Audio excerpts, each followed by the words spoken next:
Assalamualaikum warahmatullahi wabarakatuh.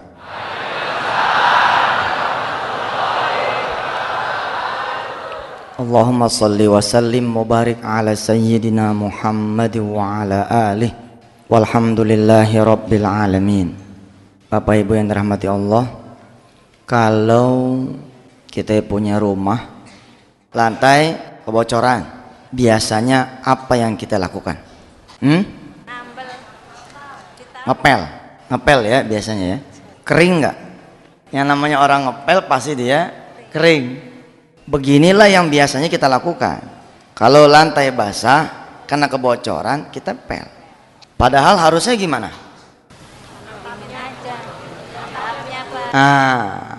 Cari dulu penyebabnya. Apa pasal nih? Kok lantai jadi basah? Oh, ini dia gentengnya nih. Karpet atasnya nih. Ganti dulu. Habis kita ganti tuh genteng, kita ganti tuh karpet atas. Kadang-kadang malah nggak perlu kita pel, dia kering sendiri. Dalam hidup kita, sering kali kita mencari penyebab di luar dari diri kita.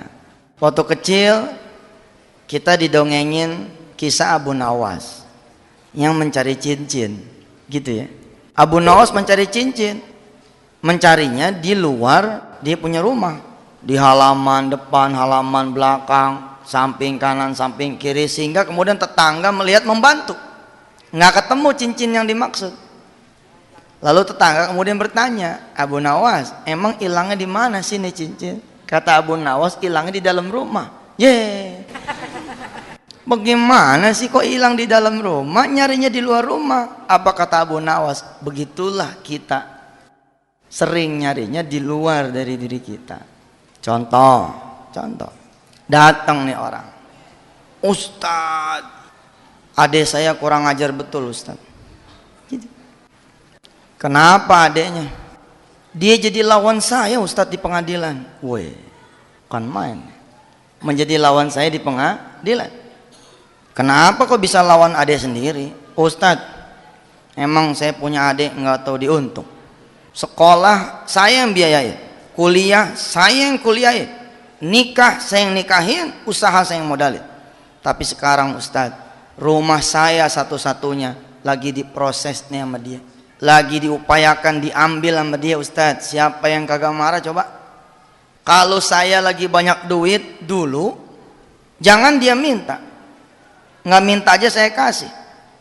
Sekarang saya udah nggak punya apa-apa Ustadz, ilah cuman rumah yang saya tempatin. Maka saya akan berjuang sampai titik darah penghabisan walaupun dia adik kandung saya. Udah sampai di mana sekarang? Pengadilan banding Ustadz. Saya di pengadilan tingkat pertama kalah, kata dia gitu. Kok bisa kalah? Ceritalah dia bahwa di tahun 95 dia membeli rumah yang dimaksud dalam keadaan jaya. Jadi nggak dipikirin tuh kwitansi. Dia panggil adenya, bayarin nih dah, gitu. Rupanya sama adenya saat itu kwitansinya atas nama dia. Karena nggak diurus, sertifikat juga diurus atas nama dia. Kelak di kemudian hari, ya wajar aja kalau kemudian pengadilan memenangkan adiknya. Bapak Ibu yang dirahmati Allah, hari ini kita konsentrasi di kajian tentang penyebab. Kenapa kita begini, kenapa kita begitu. Kalau sudah ketemu penyebabnya, jawabannya gampang. Yang repot kan kita nggak tahu penyebabnya apa. Kembali kepada si ayat tersebut, kita bedehem dah. Begitu. Iya Ustadz, makanya Ustadz, tolong saya minta wirid, minta amalan. Emang kita hidup di pondok, bunyinya amalan terus, wirid mulu, apalagi pakai kain begini. Sekalinya saya pakai celana, pakai rangsel, set gitu. Masuk bandara ngelewatin detektor kan, ditegur sama petugas. Mau kemana dek? Mau kuliah ya? Saya mesem aja. Tujuannya kemana? Saya nyaut Jogja. Oh iya berarti mau kuliah nih kata. Begitu tas ngelewatin dalamnya tuh kita pakai lagi kan, ditepok pundak saya. Jangan nakal ya. Gue mau bilang gue ustad. Apalagi lah kita pakai kain begini, emang bunyinya amalan melulu aja. Amalan mulu. Padahal amalan yang paling hebat nih pikiran. Mikir sedikit lebih hebat daripada kita zikir semalaman. Insya Allah. Bapak yang mau dirahmati Allah, si ayah ini kemudian minta amalan. Saya bilang begini, Pak, amalan mah gampang. Nomor 17 amalan mah. Kita cek dulu. Bener nggak rumah ini rumah Bapak? Marah dia. Oh, Ustaz nggak percaya. Oh ya percaya. Tadi belinya kapan? 95 Ustaz. Duitnya dari mana? Saya usaha konveksi Ustaz. Oh, maju usahanya? Maju. Kalau emang maju kemana sekarang? Ya nggak ada. Habis dia bilang. Dia bilang habis. Kesisaan rumah itu doang, kata si ayah ini. Makanya dia meradang ketika rumah satu-satunya itu kemudian diambil paksa oleh adiknya. Baik Pak, Bapak meyakini rumah itu adalah rumah Bapak, dibeli dari konveksi. Boleh saya tanya lebih lanjut? Boleh Ustaz. Kita kan dokter nih, ya kan? Dokter masalah. Kita kudu neliti nih orang kenapa jadi begini. Mendiagnosis itu penting, mendiagnosa itu penting. Usaha konveksi mulai tahun berapa? Kira-kira kata dia tahun 85 Ustaz. 85 saya kelas 5 SD saya bilang. 85 saya kelas 5 SD. 86 saya lulus. 84 disunat. Cuman sekali.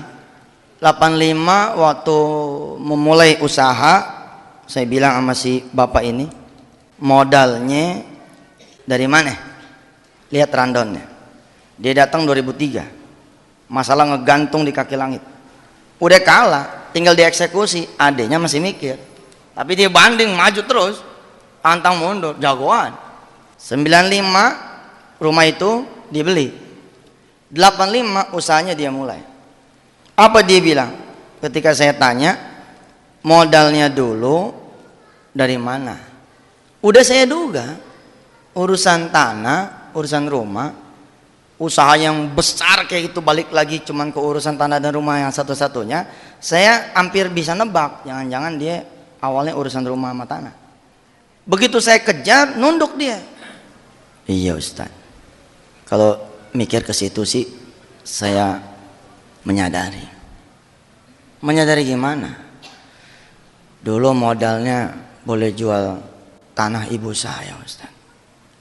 Oh, tahu? Maksudnya ibu Anda tahu? Enggak Ustaz. Udah minta maaf, buru meninggal Ustaz. Pak, saya bilang, Bapak dikasih amalan nomor 1. Kalau penyakit dikasih obat nomor 1. Ditangani sama kiai yang nomor 1. Kalau penyakit ditangani sama rumah sakit nomor 1. Nggak bakalan Bapak menang. Karena yang Bapak perjuangkan bukan hak Bapak, gitu saya bilang. Percuma Pak, mendingan saya suruh Bapak tobat. Ketahuan. Lebih baik diambil tuh, habis rumah sama tanah yang tinggal itu sekalian, supaya Bapak nanti meninggal kondisinya udah bersih. Nunduk tuh orang. Terus saya mesti gimana Ustaz? Udah nggak ada lagi rumah. Nggak apa-apa, tapi dosa juga nggak ada lagi. Daripada dipertahankan, apa Ustadz yang mesti saya lakukan? Yang mesti situ lakukan, temuin adik situ, kasih sudah. Bilang kalau ini bisa mendatangkan redoknya almarhumah ibu, tolong maafkan kakak. Gitu. A'udzubillahi minasyaitonirrajim. Bismillahirrahmanirrahim. Surah Al-Baqarah 266. Ayawaddu ahadukum an takuna lahu jannatum min nakhilin wa a'nab. Lahu jannatum min nakhilin wa a'nabin tajri min tahtihal anhar. Lahu fiha min kulli thamarat. Wa asabahul kibaru wa lahu dzurriyyatun du'afa fa asabaha i'sarun fihi narun fahtaraqat Kadzalika yubayyinullahu lakumul ayati la'allakum tatafakkarun. Kata Allah, sukakah kalian jika aku beri kebun min nakhilin wa a'nab, dari kebun anggur dan kurma. Kalau bahasa kita sekarang mah, seneng nggak dikasih usaha, dikasih kerjaan yang tajri min tahtihal anhar lahu fiha min kulli thamarat, yang berbuah ranum bagus, usahanya menguntungkan, portofolionya mengagumkan orang, membuat orang ngiri akan kedudukan kita. Kalau kita lewat wanginya kayak apa tahu, tapi yang tahu kan Allah. Saya duduk begini nih, katanya doang mulia, yang tahu siapa? Ya Allah. Kita berdoa mudah-mudahan emang kita adalah seperti yang Allah kehendaki, jangan seperti yang kita pengenin. Ini bahaya. Terus ketika Allah nanya senang apa tidak, ada statement berikutnya, wa asabahul kibaru walahu dzurriyyatun du'afa. Tapi begitu masuk usia tua, mulai masalah datang nih. Dia memiliki keturunan yang lemah.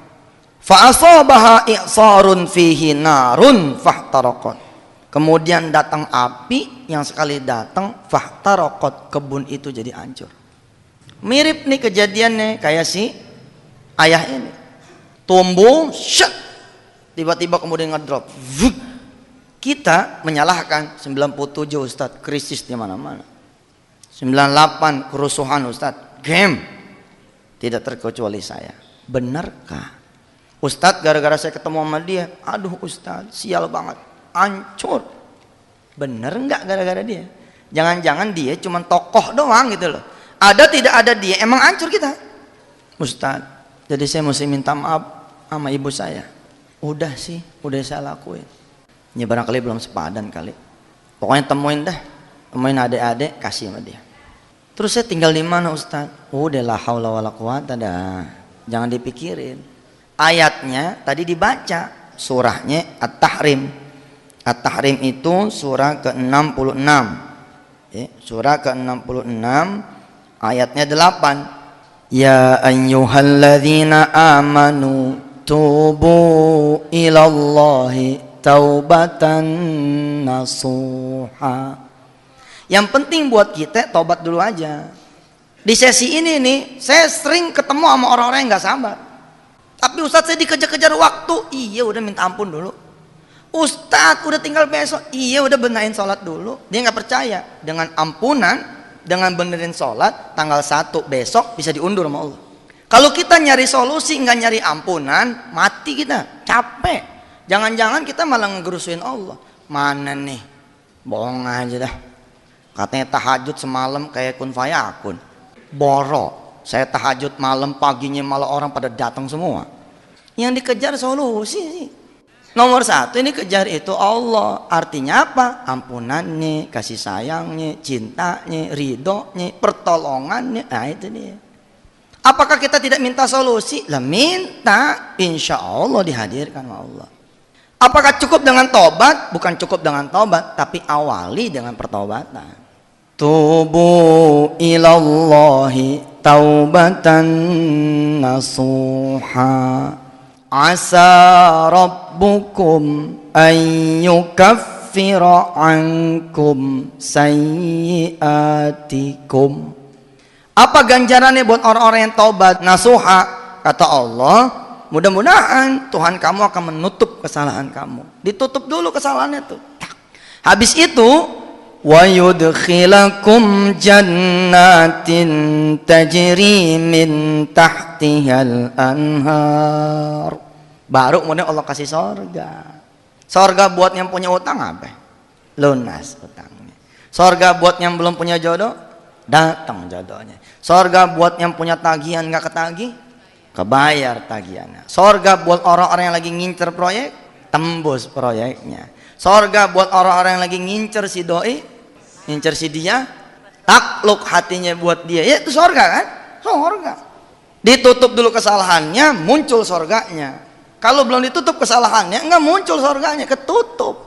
Yauma la yukhzillahu an-nabiyya walladzina amanu ma'ah nuruhum yas'a baina aydihim wa bi aymanihim yaquluna rabbana atmim lana nurana waghfir lana innaka ala kulli syai'in qadir. Baru nanti Allah yang menyempurnakan dah. Tutup tuh lembaran sama si ayah. Baik Ustaz, apapun yang terjadi la haula nih, ya udah la haula. Masa iya sih adek ente nggak punya perasaan, coba dah dijajal. Wiridnya gimana Ustaz? Udahnya pakai wirid itu dulu dah. Tetap wiridnya gimana? Dia pulang, dia kasih tahu adeknya, dia panggil, dia kumpulin adeknya, dia sidang tuh adeknya. Hari ini abang mau membuat satu pengakuan.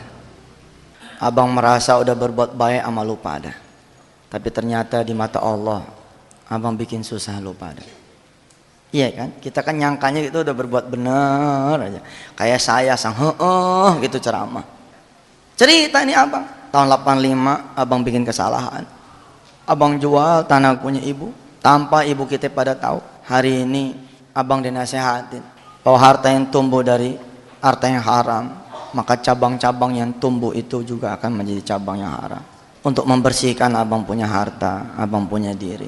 Kalau emang lu pada ngincer rumah sama tanah yang abang sekarang tempatin, ambil dah. Kita ziarah ke makam ibu, mintain maaf buat abang. Abang cuma minta waktu sebulan aja buat abang cari kontrakan begitu. Adanya nunduk, diam. Belakangan kemudian dia lapor. Emang Masya Allah orang-orang yang tobat itu. Terjadi keajaiban. Adeknya gantian yang datang ke dia.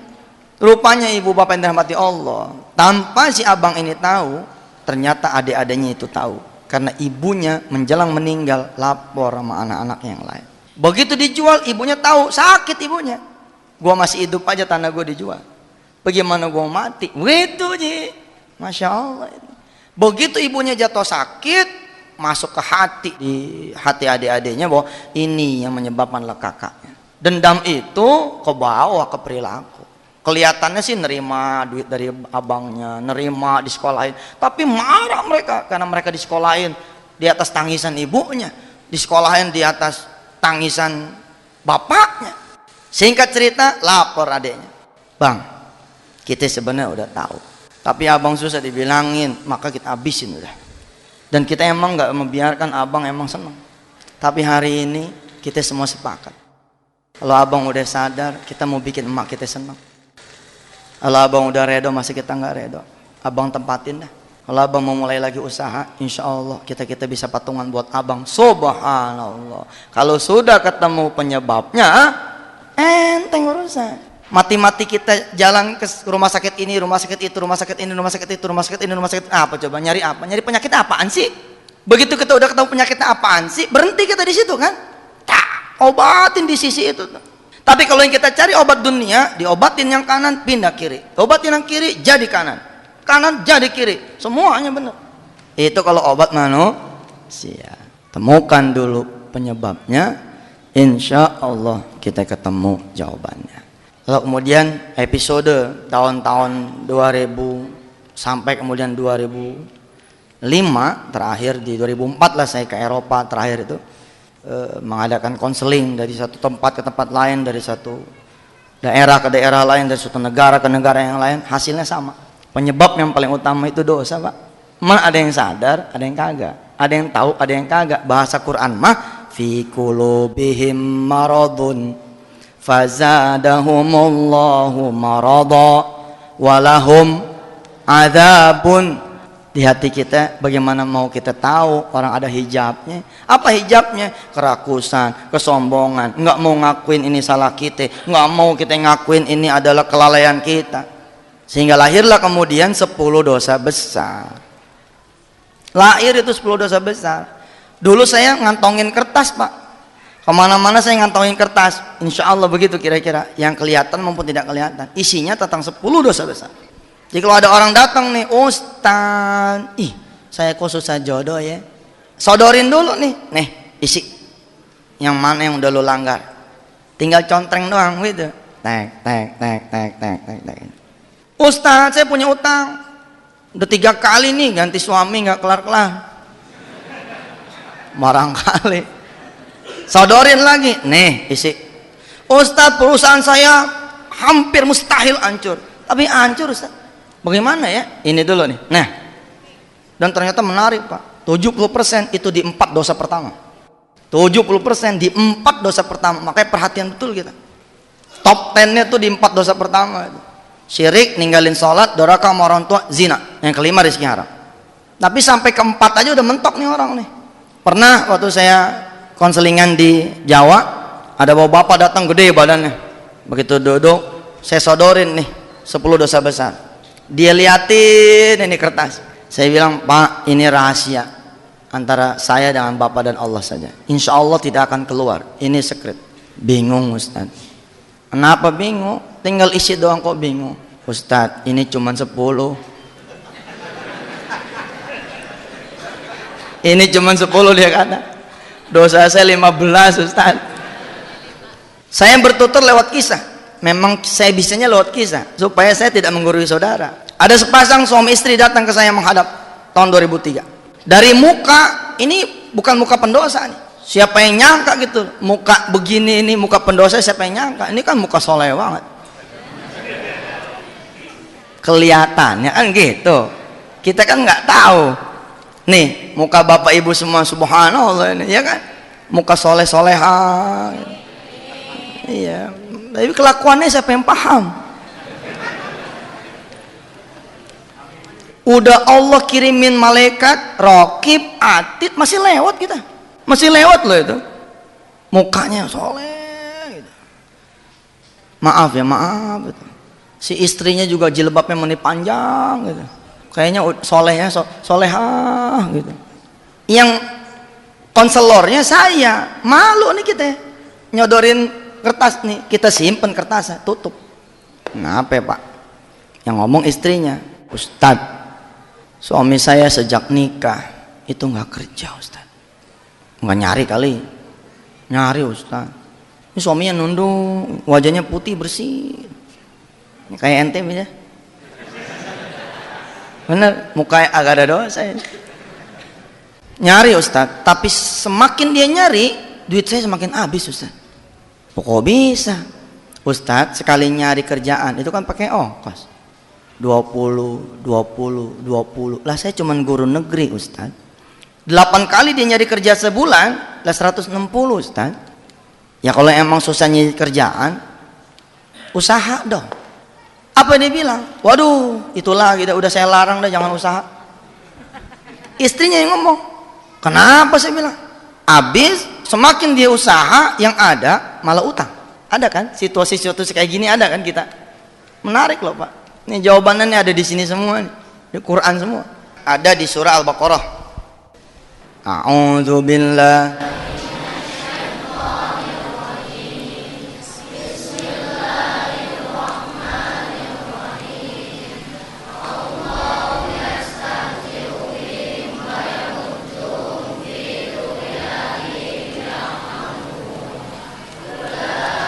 Suaranya mana?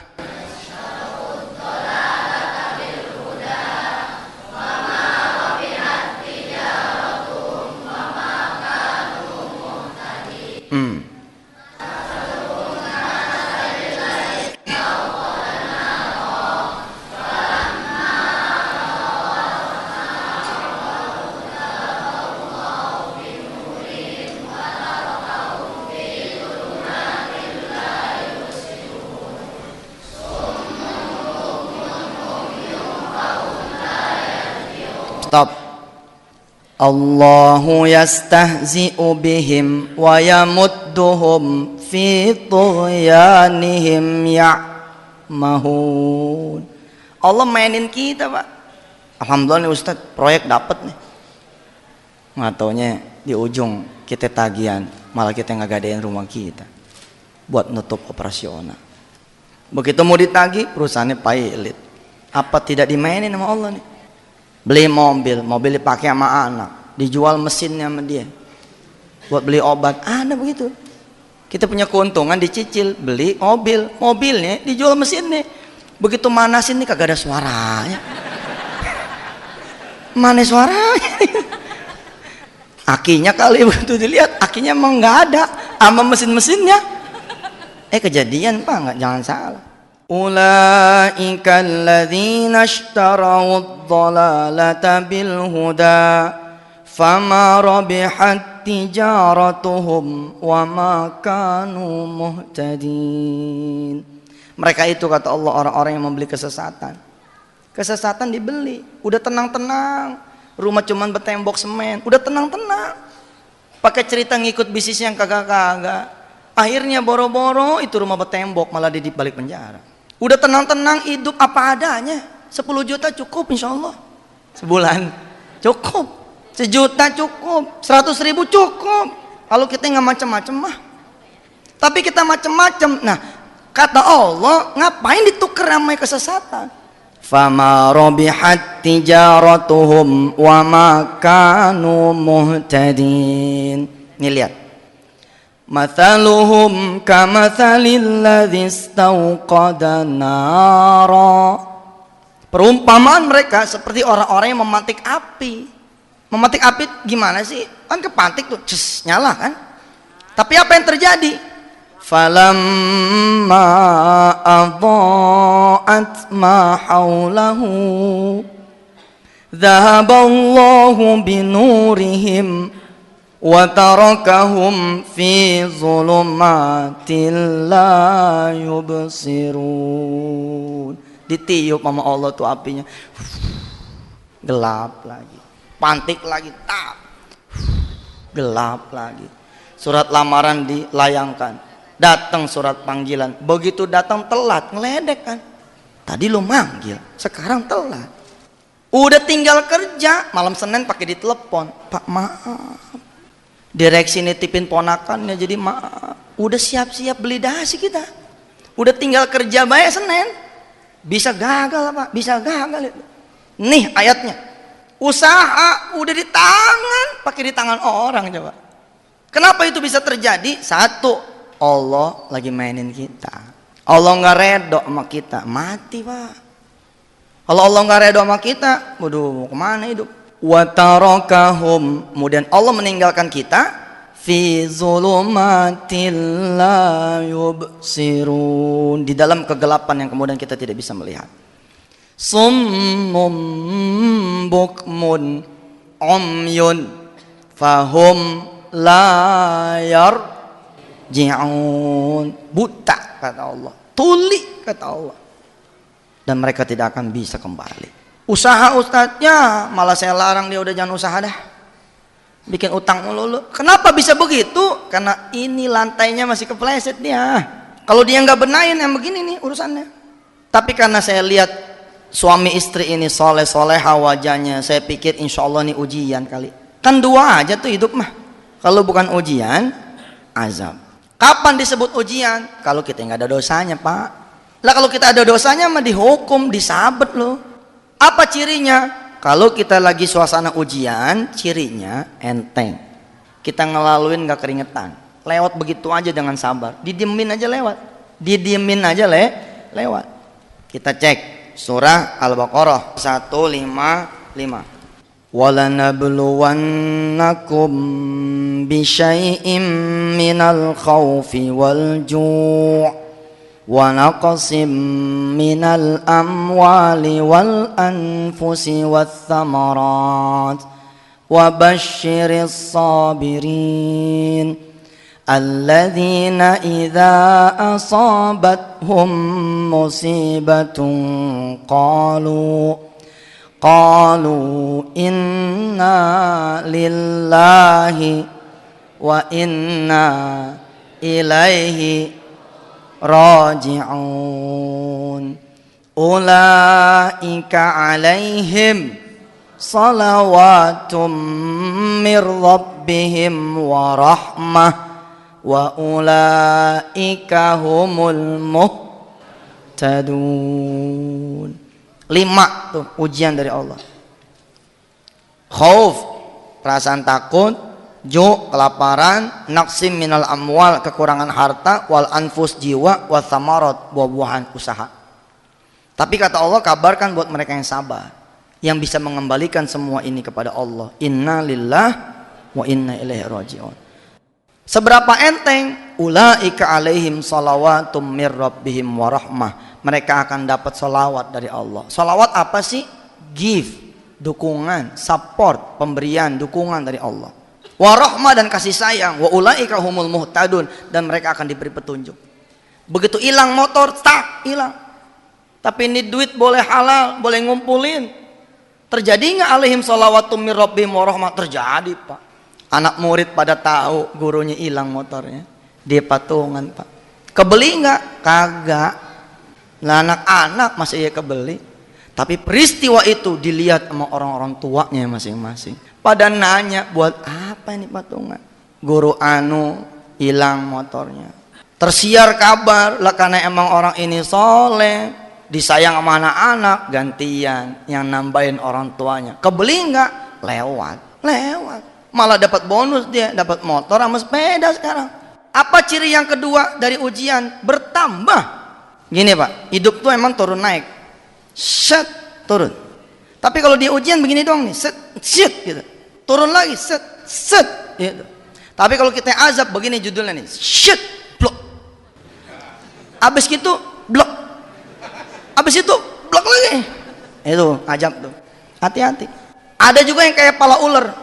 Pala ular begitu menongol, set dipendam sama Allah, dang, ke bawah lagi, naik lagi, set, dang. Ada nggak ayatnya? Ada. As-Sajdah surah ke-32 ayatnya 20. Wa ammal ladzina fasaku fama'wahumun nar kullama aradu an yakhruju minha u'idu fiha wa qila lahum dhuku adzaban naril ladzi kuntum bihi tukadzibun. Apa kata Allah? Dan orang-orang yang fasik tempatnya di neraka. Kullama aradu ay yakhruju minha u'idu fiha. Setiap dia mau keluar dari itu neraka, u'idu fiha, Allah tarik lagi, Allah balikin lagi. Kejadian nggak kita? Jadian. Udah mau lunas, ada lagi. Terjadi Pak sama saya itu. Mengukur saya. Bisa jadi saya bukan lagi orang yang zalim, bisa lagi saya barangkali di tengah-tengah gitu loh. Judulnya fasik. Repot. Wa qila lahum, dikatakan kepada mereka, Zuku adzaban naril ladzi kuntum bihi tukadzibun. Udah kata Allah di situ aja. Celaka nggak tuh? Udah di situ aja kata Allah. Cirinya azab bagaimana? Cirinya azab itu berat, bertambah apanya? Dosisnya. Tahun 95 utangnya 7 juta, 96 8 juta. 99 9 juta, 2008 udah sampai ke angka 100 juta. Hati-hati Pak. Tapi kan ada yang anteng nih, asma sampai mati. Bisa jadi ujian doang. Bisa jadi ujian doang, kan ada tuh penyakitnya asma tuh nggak nambah-nambah, tapi juga nggak kurang-kurang di situ. Tapi kita nambah melulu. Cek lagi jantungnya bocor, cek lagi ginjal tinggal sebelah, cek lagi calon diabetes mellitus, cek lagi ada kanker nih, cek lagi, udah kita ngeri, udah cek lagi dah, udah nggak mau ngecek lagi dah, udah asal ngecek penyakit nambah terus. Hati-hati Pak. Anak 5, satu nyolong, satu dicolong, satu ngehamilin orang, satu dihamilin, ada satu idiot mati dah. Bisa Pak. Oh, udah begini cek, bisa jadi bikinnya emang tanpa rahmat Allah Subhanahu wa taala. Dari mana? Mahar boleh nyolong. Nikah karena merit by accident. Udah gak ada berkahnya Pak. Dan Bapak Ibu yang dirahmati Allah, masih ingat cerita tentang sepasang suami istri yang dia datang mengeluh sejak menikah, katanya nggak punya kerjaan. Belum sampai diagnosa tentang kenapa kok dia belum juga kerja. baru mendiagnosa ini ujian atau azab. Maka pada sesi kita yang berikut ini, kita akan mempelajari apa yang terjadi sama si ayah dan si ibu ini, sampai kemudian rahmat Allah kok kelihatannya menjauh. Saya cerita bahwa saya megang 10 dosa besar dalam bentuk tulisan. Tapi karena yang datang kepada kami itu orang yang wajahnya soleh soleha, tidak sampai hati ini surat keluar. Rasanya kok menyinggung perasaan dia. Mukanya muka alim kok disodorin dosa. Lalu saya berhusnuzon, jangan-jangan ini cuman ujian. Tapi ketika ditanya, ternyata ada tanda-tanda ini bukan ujian, yaitu azab. Apa pertanyaan saya? Ibu menikah tahun berapa? Kan katanya dari menikah nih, nggak kerja-kerja. Pelajaran ini nanti di template di bapak dan ibu. Begitu bapak ibu ketemu, udah jangan nyari solusi, nyari ampunan sudah. Begitu ketemu, ternyata kita bermasalah, jangan nyari solusi, ampunan aja, kejar dulu ampunan sampai Allah redho. Al-qari'atu mal-qari'ah wa ma adraka mal-qari'ah yauma yakunun nasu kal farashil mabthuth wa takunul jibalu kal ihnil manfush fa amma man thaqulat mawazinuhu fahuwa fi 'ishatir radiyah wa amma man khaffat mawazinuhu fa ummuhu hawiyah wa ma adraka ma hiya narun hamiyah. Ada 2 tabung, Bu, Pak. 1 tabung A, 1 tabung B.